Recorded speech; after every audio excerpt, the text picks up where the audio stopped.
Ste e non ci ste. Ste e non ci ste. Affitt e non l'affitt. Da ste da. Tremendo in terra. Da è sempre stato. Apre l'occhio e acchialo. Ma io non vedo nulla. Non stai più nulla. Strade, carrore, vei, strade, nulla. E più da stai. E stai. Un cammino lungo che porta a mare. Un vai a salutare con bene che tengo in vita.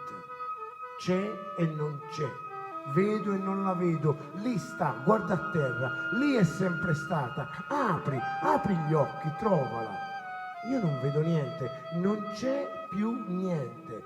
Strada, sentiero, via, viottolo, strade, eppure lì c'era e c'era. Il cammino è lungo che porta al mare. Lo vedo solo io con l'amore che ho nel petto. Adesso vi racconto un altro aneddoto. È accaduto tutto in quasi 3 minuti, quando voi stavate per raggiungerci qua. Mi chiama Vincenzo e mi dice: io sono a Termoli, vola il gazebo e l'albero smette di emettere suoni. Tutto in 3 minuti, ragazzi.